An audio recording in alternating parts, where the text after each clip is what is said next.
മുഹമ്മദ് അസ്ലം കൂടി ചേരുന്നുണ്ട്. അവിടെ നിന്ന് അസ്ലം, അവിടെ ഏറ്റവും വലിയ സജ്ജീകരണമൊന്നും ഒരുക്കാൻ കഴിയാത്തൊരു സാഹചര്യമുണ്ട്. എന്ന് വെച്ചാൽ യന്ത്രങ്ങൾ ഉപയോഗിച്ചൊന്നും ചെയ്യാൻ സാധിക്കില്ല. അത്രയധികം കല്ലുകളാണ് അങ്ങോട്ട് എത്തിയിരിക്കുന്നത്. വലിയ പ്രയാസമുണ്ട്. കാലാവസ്ഥ അനുകൂലമായിരുന്നില്ല. വൈകിട്ടുണ്ടായിരുന്ന ആ ഒരു തെളിഞ്ഞ സമയത്ത് അവിടെ ഹെലികോപ്റ്ററിൽ ആളുകളെ അവിടെ നിന്ന് മാറ്റാൻ, അക്കരെ നിന്ന് ഇക്കരയ്ക്ക് മാറ്റാൻ സാധിച്ചു എന്നുള്ളത് തന്നെ വലിയ കാര്യമാണ്. നിലവിൽ എന്തൊക്കെ സംവിധാനങ്ങളാണ് ഉപയോഗിക്കുന്നത്? ആശുപത്രികളിലുള്ളവരുടെയൊക്കെ ആരോഗ്യസ്ഥിതി എന്തൊക്കെയാണ്?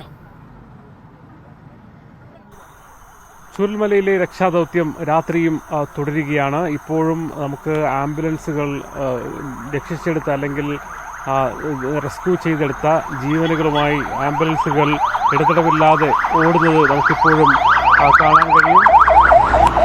പ്രധാനമായും ഇപ്പോൾ നടക്കുന്ന രക്ഷാപ്രവർത്തനം എന്ന് പറയുന്നത് നേരത്തെ മുണ്ടക്കയത്തിൻ്റെ ഭാഗത്തു നിന്നും അട്ടമല, മുണ്ടക്കൈ തുടങ്ങിയ സ്ഥലങ്ങളിൽ രക്ഷപ്പെട്ടു നിന്ന ആൾക്കാരുണ്ട്.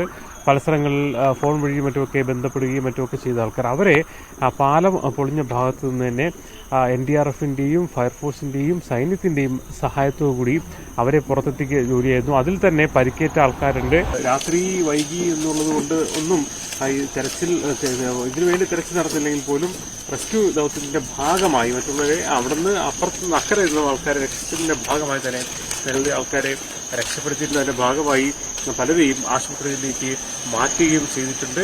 ആംബുലൻസുകൾ പൊയ്ക്കൊണ്ടിരിക്കുന്ന രക്ഷാദൗത്യം തുടർച്ചയായി തന്നെ തുടരുകയാണ്.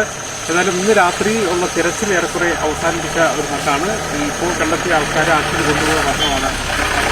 രാവിലെ തന്നെ തിരച്ചിൽ ആരംഭിക്കും. അതിലാണ് ഏറ്റവും പ്രധാനപ്പെട്ട ദൗത്യം കഴിഞ്ഞുള്ളത്. അതായത് മുണ്ടക്കൈ എന്ന് പറയുന്ന ഭാഗത്തേക്ക് പോകുക.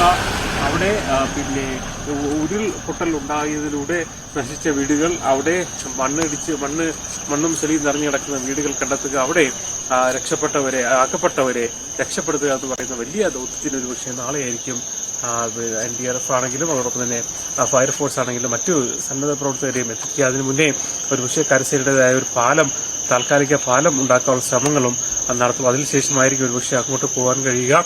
ഒരുപക്ഷെ ഈ ഒരു അപകടത്തിന്റെ, ഈ ഒരു ദുരന്തത്തിന്റെ വ്യാപ്തി അറിയണമെങ്കിൽ മുണ്ടക്കൈ എന്ന് പറയുന്ന സ്ഥലത്ത് എത്രത്തോളം നാശനഷ്ടം ഉണ്ടായിട്ടുണ്ട്, എത്രത്തോളം ജീവനുകളെ അത് ബാധിച്ചിട്ടുണ്ട് എന്ന് മനസ്സിലാക്കിയാൽ മാത്രമേ നമുക്ക് ഇതിന്റെ വ്യാപ്തി അറിയാൻ കഴിയൂ. നമ്മൾ ഈ ചൂരൽമല എന്ന് പറയുന്ന ഈ സ്ഥലത്ത് അതിന്റെ ഏറ്റവും അവസാന ഭാഗം ഉരുൾപൊട്ടൽ ഏറ്റവും അവസാനം വന്നിരുന്ന ഭാഗത്ത് തന്നെ അവിടുത്തെ തന്നെ കാഴ്ചകൾ നമുക്ക് രാവിലെ വളരെയധികം വിഷമമുണ്ടാക്കിയതായിരുന്നു. നിരവധി ജീവനുകളെ രക്ഷാപ്രവർത്തകർ അതിന്റെ ഇടയിൽ നിന്നും കൊണ്ടുപോകുന്നത് നമ്മൾ കണ്ടുകൊണ്ടിരുന്നത്. അതുകൊണ്ട് തന്നെ ആ വലിയൊരു ദൗത്യത്തിലേക്ക് നാളെ തുടങ്ങുകയാണ്. എന്തായാലും രക്ഷാപ്രവർത്തനം രാത്രിയും തുടർന്നു. രക്ഷാപ്രവർത്തകരും മറ്റു ഉദ്യോഗസ്ഥരെല്ലാം തന്നെ സജീവമായി തന്നെ രക്ഷാപ്രവർത്തനത്തിൽ പങ്കാളികളാവുകയും ചെയ്യുന്നുണ്ട്.